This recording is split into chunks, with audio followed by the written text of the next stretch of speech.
Joining us live now from Adelaide is Shadow Foreign Affairs Minister Simon Birmingham. Simon, what's going on in Adelaide? A bit of heckling about for the No campaigners last night. What did you make of it?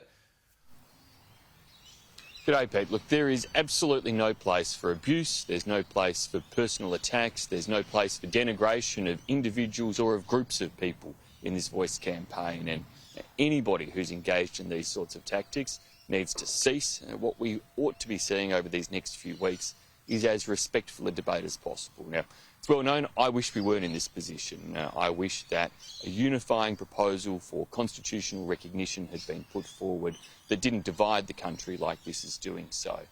But we're now having this vote in this ballot, and I would encourage anybody to make sure that if they're out campaigning, do so on the basis of the facts and the arguments for your yes case or your no case.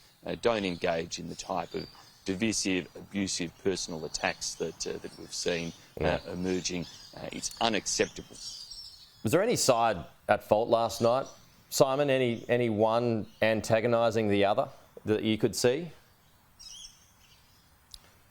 Well, look, again, I would say that that if the No campaign is having a rally, frankly, there's little point, protesters turning up and hurling abuse at them as they're arriving, and it's a disgrace for them to do so. And I'd say the same if the Yes campaign is having a rally to those on the No side, that if you're going to have your campaign rallies, have your campaign rallies. But you're not going to convert those turning up to the rally of the other side.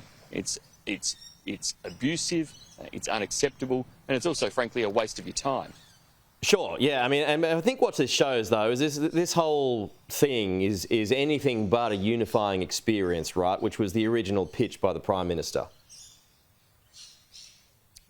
That is the real fundamental concern, that the nation is being unnecessarily divided when what we should have had was a process that built to a unifying moment, a change in terms of constitutional recognition that could actually bring people together and get widespread support rather than this deep division that is occurring. And so in 3 weeks' time, whether it is successful or not, there are still going to be fundamental problems in Indigenous communities around Australia that government's got to practically get on and address. Problems in terms of drug and alcohol abuse, problems in terms of employment challenges. We need to make sure we have a positive narrative for the future about how we recognise and protect Indigenous languages and culture. There are many things that will have to be done in a few weeks' time, whatever the outcome of this referendum. And this divisiveness needs to stop, but it will also have to be put behind us to get on with those issues, as well as the mountain of other priorities that the government should be focusing on and addressing in terms of the cost of living pressures Australians are facing, the challenges we have in a more contested global environment, big issues that the country faces. Got the Qatar inquiry which begins today, Simon. Who appears today? So today we'll hear from a number of different airline industry representatives, particularly some of the airports, and understandably those airports want to see as much competition as possible, to see as many planes going through them as possible and as many passengers going through them as possible. And this inquiry is going to be a real opportunity to understand the impact of the government's decision to say it wants less competition and it isn't supporting our tourism industry or lower fares for Australians. And ultimately, it's Australians who are paying the price of the government's decision to reject Qatar's application for more flights, and it's our tourism industry who will be suffering from having fewer seats available, not having the type of low fares available, and that's just unacceptable. But we're going to flush out the evidence here behind the impacts of it, as well as, if the government is transparent through these hearings, the decision making. Are you disappointed that Qatar isn't turning up today?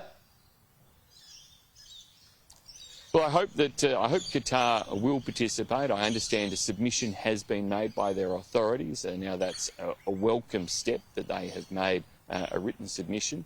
I can understand there may be some hesitancy given the same government and the same minister will hold the pen over future decisions or applications, but I would encourage Qatar or any other industry player to simply come forward and be willing in coming forward to actually tell the facts and present the evidence around why it is that Australians would all be better off if we had more competition and more seats. Simon Birmingham, live from Adelaide. Thank you, Simon. We'll talk to you soon.